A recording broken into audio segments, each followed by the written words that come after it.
Welcome back दोस्तों। America, बरतानिया, Canada या यूरोप, वो ख्वाब जिनका पीछा करते हुए हज़ारों पाकिस्तानी और इंडियंस ख़ानदान जो अपना घर बार, अपनी हर चीज़, अपनी प्रॉपर्टी, सब कुछ बेच बाच के बैरून मुल्क शिफ्ट हो जाते हैं एक पुरसकून ज़िंदगी के लिए, अपने बच्चों की रोशन मुस्तकबिल के लिए, एक खूबसूरत जो है ख्वाब सजा के। लेकिन क्या आप जानते हैं कि इस चमकती हुई दुनिया के पीछे एक ऐसा अंधा कानून भी है जो एक ही पल में हंसते खेलते ख़ानदान को हमेशा के लिए बर्बाद कर देता है। तो आप सोच रहे होंगे कि ये कौन सी हकीकत है। ये एक ऐसी हकीकत है जो आपको झंझोड़ के रख देगी, जब आपको मुकम्मल तौर पे जो है बिल्कुल परेशान कर देगी और आप सोचने समझने की सलाहियत बिल्कुल खो देंगे और आप समझने से ही कासिर हो जाएंगे। उसके लिए आपको ये वीडियो देखनी पड़ेगी। इस वीडियो को आपने आखिर तक ज़रूर देखना है। चैनल को सब्सक्राइब करना ना भूलें ताकि सारी वीडियोस आपको बर वक्त मिलती रहे। एक ऐसी हकीकत जहां आपके अपने बच्चे, जिन्हें आप 9 माह अपने पेट में रखते हैं, रातों रात रियासत की अमानत बन जाते हैं। जहां एक पड़ोसी की एक झूठी सी शिकायत या स्कूल टीचर का एक शक और गन पॉइंट पर पुलिस आपके जिगर के टुकड़ों को आपसे छीन कर किसी नामालूम मकाम पर मुंतकिल कर देती है। सोशल सर्विसेज के नाम पर देसी वालिदैन के साथ होने वाला ये ऐसा डरावना ख्वाब है जिसे सुन के आपकी रूह कांप जाएगी।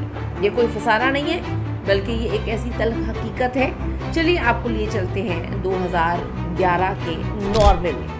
ठीक है, यहाँ पे स्वरूप हेगड़े और उनकी बीवी सागरिया, एक पढ़ा लिखा इंडियन जोड़ा, पढ़ी लिखी फैमिली जो नॉर्वे में सेटल थे। एक दिन अचानक नॉर्वे की जो चाइल्ड वेलफेयर एजेंसी है उनके घर पर छापा मार देती है और उनके 3 साल के बेटे अभियान और 5 माह की बेटी ऐश्वर्या को छीन के ले जाती है। इस पर कानून क्या कहता है? ये वालिदैन बच्चों की सही परवरिश नहीं कर रहे। और वजह क्या थी? वजह जानकर आप तो दंग रह जाएंगे, आपके तो पैरों तले से ज़मीन निकल जाएगी। माँ का अपने बच्चे को अपने हाथ से खाना खिलाना वजह थी। बच्चे का अपने वालिदैन के साथ एक ही बेड पे सोना वजह थी। और माँ का बच्चे को ज़बरदस्ती खाना खिलाना। नॉर्वे का कानून इसे फोर्स फीडिंग और नफ्सियाती तशद्दुद करार देता है। ये कैसी सनसनीखेज बात है ना। ये केस इतना सनसनीखेज था कि इस पे बॉलीवुड ने फिल्म तक बना डाली।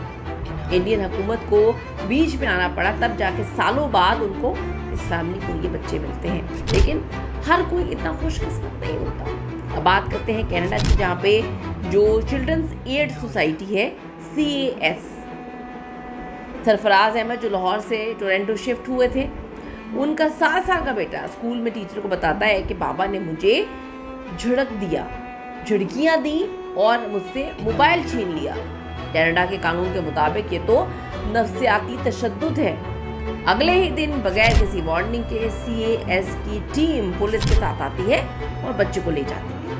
सरफराज और उनकी बेगम को अपने ही बच्चों से मिलने के लिए महीनों अदालतों के चक्कर काटने पड़ते हैं। बच्चा किसी गोरे खानदान फोस्टर होम इनके पास रख दिया जाता है, जहाँ उसका लाइफस्टाइल, उसका मज़हब, उसका कल्चर एकदम से सब कुछ तब्दील होता है, क्योंकि फोस्टर के पास होता है।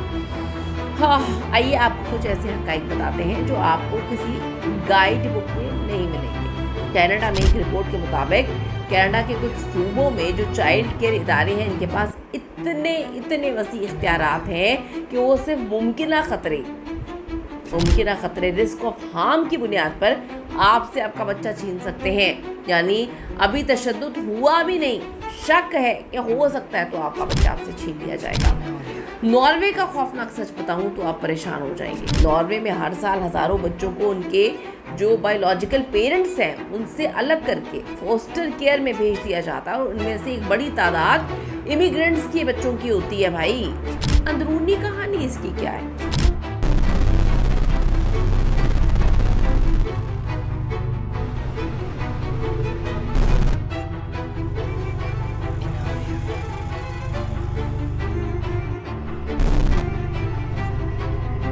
जो इन्वेस्टिगेटिव रिपोर्ट्स हैं वो ये दावा करती हैं कि सोशल सर्विसेज अब अरबों डॉलर की इंडस्ट्री बन चुकी है। जो फोस्टर होम्स चलाने वाले इदारे हैं उनको हुकूमत की तरफ से फ़ी बच्चा, अगर मैं बात करूँ तो हज़ारों डॉलर्स ग्रांट मिलती है, जिसकी वजह से मासूम ख़ानदानों को ये लोग निशाना बनाते हैं और निशाना बनाना इनके लिए आसान भी हो गया।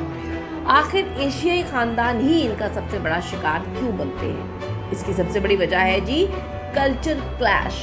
हमारे यहाँ बच्चे को ऊंची आवाज़ में डांटना, उसके हाथ पर हल्की सी चपेट मार देना, उसकी फैंटी मारना या मोहब्बत में अपने हाथ से उसको ज़रा सलाना आम बात है और आम तरबियत का हिस्सा समझी जाती है। लेकिन कनाडा में, यूरोप में, अमेरिका में इसे चाइल्ड अब्यूज़ का नाम दे दिया गया है और चाइल्ड अब्यूज़ यानी बच्चे पर तशद्दुद माना जाता है।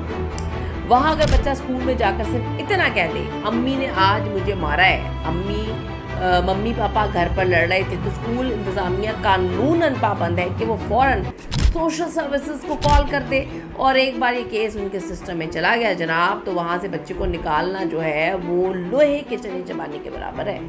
बच्चे को ऐसे फोस्टर होम्स में रख दिया जाता है जहाँ अक्सर उन्हें हलाल खाना भी नहीं मिलता, उनकी मजहबी तरबियत नहीं होती और अपने ही वालिदैन को वो नफरत की निगाह से देखते हैं। एक ऐसी खामोश नस्ल कुशी जो कानून के लबादे में हो रही है। तो क्या इसका मतलब है कि बैरून मुल्क मुकीम वालिदैन अपने बच्चों को कुछ भी ना कहें? नहीं, इसका हल ये है कि शौक़ से ज़्यादा शऊर। अगर आप कनाडा में हैं, अमेरिका में हैं या किसी भी मगरबी मुल्क में रह रहे हैं, तो वहाँ के जो चाइल्ड लॉज हैं उसको पढ़ें और समझें जनाब, और बच्चों के सामने घरेलू झगड़ों से गुरेज करें। उन्हें डांटने या मारने के बजाय वहाँ के कानून के मुताबिक चीज़ों को हैंडल करना सीखें, क्योंकि आपकी छोटी सी गलती आपके पूरे ख़ानदान को तबाह कर सकती है। आपका इस बारे में क्या ख्याल है कि जो सोशल सर्विसेज वाकई बच्चों की हिफाजत कर रही है या फिर मासूम बच्चों को वालिदैन के साथ वालिदैन में बच्चों पर ये जुल्म किया जा रहा है? अपनी राय नीचे कमेंट सेक्शन में जाकर ज़रूर दीजिएगा। अगर आपको हमारी ये इन्वेस्टिगेटिव वीडियो पसंद आई तो चैनल को सब्सक्राइब करना ना भूलें। अगली वीडियो और इंटरेस्टिंग होने जा रही है आने के बाद।